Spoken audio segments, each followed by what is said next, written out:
పూర్తి నేస్తాలైన శ్రీరుద్ర వారి మట్టి గణేశ విగ్రహాలు ఇప్పుడు అన్ని రత్నదీప్ స్టోర్స్ లో లభ్యం. త్వరపడండి. ఈరోజు అన్ని రిజర్వాయర్లు ఫుల్ అయినాయి. ఎప్పుడు రానంత వర్షం వచ్చింది. 11,90,000 క్యూసిక్స్ డిశ్చార్జ్ ఉంటే 11,43,000 క్యూసిక్స్ వాటర్ వచ్చింది. అది కాకుండా 35,000 క్యూసిక్స్ ఆఫ్ వాటర్ ఇక్కడ బుడమేరులో వచ్చింది. ఈ రెండు కలిపితే ఏదైతే ప్రకాశం బ్యారేజే ఓవర్ఫ్లో అయ్యే పరిస్థితి వస్తుంది. అలాంటి సమయంలో ఒక బాధ్యత కలిగిన వ్యక్తులు మీరు ఏం చేశారని అడుగుతున్నా. ఆ వాటర్ వచ్చిన తర్వాత భవానీపురంలో ఓవర్ఫ్లో అయింది వాటర్. ఫస్ట్ టైం చరిత్రలో భవానీపురం దగ్గర రోడ్డు మీద నీళ్లు క్రాస్ అవుతాయని ఎవరు ఎక్స్పెక్ట్ చేయలేదు. అలాంటిది ఓవర్ఫ్లో అయ్యే పరిస్థితి వచ్చింది. అంటే ఆ రోజు డిజైన్ చేశారు, ఎప్పుడు రాలేదు. 2009లో ఒక్కసారి 10,90,000 వచ్చింది. ఈరోజు దానికంటే 50,000 ఎక్కువ వచ్చింది. ఇంకొక 40,000 అంటే 1,00,000 క్యూసిక్స్ ఆఫ్ వాటర్ ఎక్కువ వచ్చే పరిస్థితి వచ్చింది. దీనిపైన ఈరోజు మిలిటరీని పిలిచాం. గవర్నమెంట్ ఆఫ్ ఇండియాలో ఆర్మీలో ఒక డివిజన్ ఉంటే వాళ్ళని కూడా తెప్పించాం. వాళ్ళు కూడా ఇప్పుడు పనిచేస్తున్నారు. ఇప్పుడు రాత్రికి మీరే చూశారు. ఈరోజు నేను చాలాసార్లు మా వాళ్ళకి చెప్పాను, ఇంకా ఏదో ఎక్కడో కొరత ఉందంటే నేనే ఈరోజు వెళ్ళాను. ఎన్కే పాడుకి వెళ్ళాను. అక్కడ మొత్తం పంటలో వెళ్ళి చూసి వచ్చాను. అక్కడి నుంచి నేరుగా నేను కేసనపల్లికి వెళ్ళి బుడమేరు బ్రిడ్జ్ దగ్గర మొత్తం స్టడీ చేశాను. అక్కడంతా కంప చెట్లన్నీ ఉంటే ఫ్లో సరిగా లేకపోతే ఇక్కడి నుంచి ప్రొక్లైన్స్ పంపించి అవన్నీ క్లియర్ చేయమన్నాను. అదే మరి మధురానగర్కి వచ్చాను. మధురానగర్ ముందు చూశాను. మధురానగర్ ముందు చూస్తే ఏవైతే అక్కడంతా కూడా ఈ ఇండ్లన్నీ కట్టేశారు. ఇండ్లు కట్టేసి మొత్తం ఎన్క్రోచ్మెంట్ చేసి లిస్ట్ ప్రకారం మొత్తం అమ్ముకునే పరిస్థితికి వచ్చారు. తర్వాత అక్కడంతా కూడా ఉంటే మొత్తం చెత్త చెదారం ఇవన్నీ వచ్చి మొత్తం బ్లాక్ చేసే పరిస్థితి వచ్చింది. దాన్ని క్లీన్ చేయలేకపోయారు. దానివల్ల నీళ్లు పోలేని పరిస్థితి వచ్చింది. అది గైడెన్స్ ఇచ్చి నేరుగా ట్రాక్ దగ్గరికి వచ్చాను. ఆ రైల్వే ట్రాక్ మీద ఎక్కి చూశాను. అప్పుడే ట్రైన్ వచ్చింది. ఆ ట్రైన్ వచ్చినప్పుడు నేను కానీ కొంచెం షేక్ అయితే అక్కడ వాళ్ళందరూ అటు ఇటు పరిగెత్తే చాలా కన్ఫ్యూజన్ వచ్చేస్తుంది. అందుకే అందరిని అక్కడ నిలబడుకోమని నేను కూడా అక్కడ నిలబడుకున్నాను. That is how train has passed. అది పోయిన తర్వాత చూసాం అక్కడ ఒక బ్రీచ్ అయింది. ఎగ్జాక్ట్గా రైల్వే ట్రాక్ ఎక్కడైతే ఉందో దాని కిందనే బ్రీచ్ అయింది. నీళ్ళన్నీ పోతున్నాయి. 1,500 క్యూసిక్స్ ఆఫ్ వాటర్ పోతా ఉంది. బుడమేరు నుంచి అక్కడి నుంచి నేరుగా ఏలూరు కెనాల్కి వస్తూ ఉంది. ఈరోజు మళ్ళీ దాన్ని స్టడీ చేశాం. ఈ వ్యవస్థని ఎంత భ్రష్టు పట్టించారంటే 5 సంవత్సరాలు అంత భ్రష్టు పట్టించారు. మామూలుగా బుడమేరు నుంచి ఏలూరు కెనాల్కి షట్టర్స్ ఉన్నాయి నీళ్లు పోయేదానికి. అదే మరి ఏలూరు కెనాల్ నుంచి రైవాస్ కెనాల్కి ఇంకొక షట్టర్ ఉంది. ఇవన్నీ కూడా చూసి అవి ఆపరేట్ చేయమన్నా. ఎప్పుడు కూడా అవుట్లెట్ నీళ్ళన్నీ ఉన్నాయి. నేను ఈరోజు స్టడీ చేయమన్నాను మా వాళ్ళందరినీ. వాసార్ ల్యాబ్ ఎప్పుడూ నేను డెవలప్ చేశాను కన్సల్టెంట్స్గా. వాళ్ళ బాధ్యత ఏంటి, మొత్తం క్యాచ్మెంట్ ఏరియాలో ఎంత రెయిన్ పడింది, ఎంత వాటర్ వస్తుంది, ఫ్లడ్ ఏ విధంగా వస్తుంది, ఫ్లడ్ మేనేజ్మెంట్ ఏ విధంగా చేయాలని స్టడీ చేస్తే వాళ్ళని కూడా పంపిస్తే ఇక్కడ లేకుండా వాళ్ళు వేరే రాష్ట్రాలకు వెళ్ళిపోయారు. అక్కడ నేను ఇచ్చిన నాలెడ్జ్ని ఉపయోగించుకొని వాళ్ళు కన్సల్టెంట్స్గా తయారయ్యారు.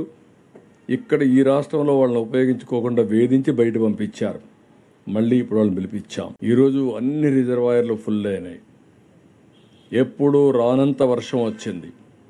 11,90,000 క్యూసిక్స్ డిశ్చార్జ్ ఉంటే 11,43,000 క్యూసిక్స్ వాటర్ వచ్చింది. అది కాకుండా 35,000 క్యూసిక్స్ ఆఫ్ వాటర్ ఇక్కడ బుడమేరులో వచ్చింది. ఈ రెండు కలిపితే ఏదైతే ప్రకాశం బ్యారేజే ఓవర్ఫ్లో అయ్యే పరిస్థితి వస్తుంది. అలాంటి సమయంలో ఒక బాధ్యత కలిగిన వ్యక్తులు మీరు ఏం చేశారని అడుగుతున్నా.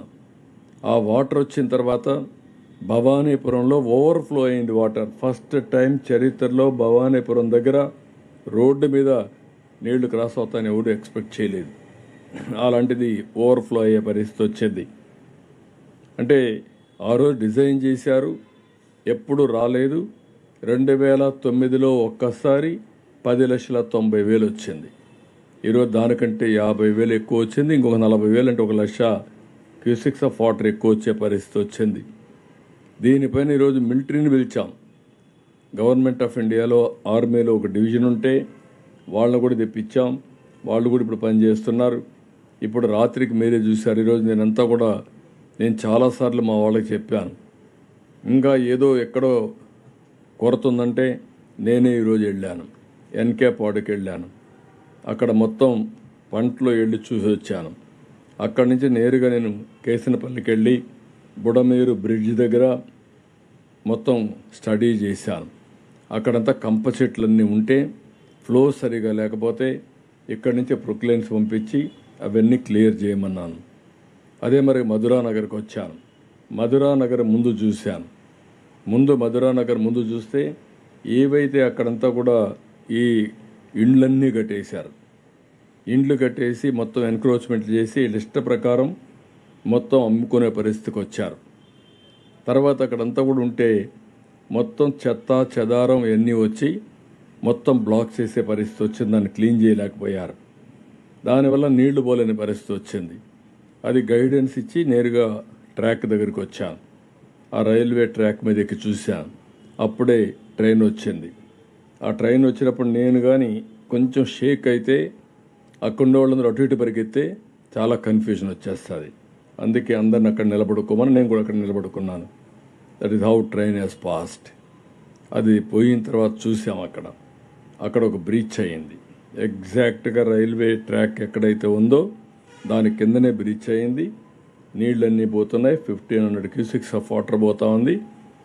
బుడమేరు నుంచి అక్కడి నుంచి నేరుగా ఏలూరు కెనాల్కి వస్తూ ఉంది. ఈరోజు మళ్ళీ దాన్ని స్టడీ చేశాం. ఈ వ్యవస్థని ఎంత భ్రష్టు పట్టించారంటే 5 సంవత్సరాలు అంత భ్రష్టు పట్టించారు. మామూలుగా బుడమేరు నుంచి ఏలూరు కెనాల్కి షట్టర్స్ ఉన్నాయి నీళ్లు పోయేదానికి.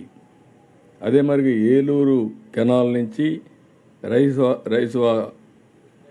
రైవాస్ కెనాల్కి ఇంకొక షట్టర్ ఉంది. ఇవన్నీ కూడా చూసి అవి ఆపరేట్ చేయమన్నాం.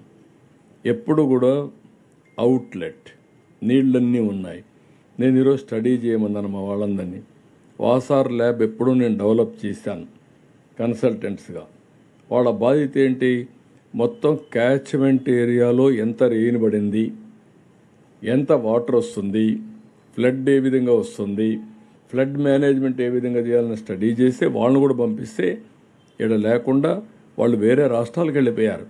అక్కడ నేను ఇచ్చిన నాలెడ్జ్ని ఉపయోగించుకొని వాళ్ళు కన్సల్టెంట్స్గా తయారయ్యారు. ఇక్కడ ఈ రాష్ట్రంలో వాళ్ళని ఉపయోగించుకోకుండా వేధించి బయట పంపించారు. మళ్ళీ ఇప్పుడు వాళ్ళని పిలిపించాం. సుమన్ టీవీలో మీ పర్సనల్ అండ్ బిజినెస్ ప్రమోషన్స్ కోసం కింది నెంబర్కి కాంటాక్ట్ చేయండి.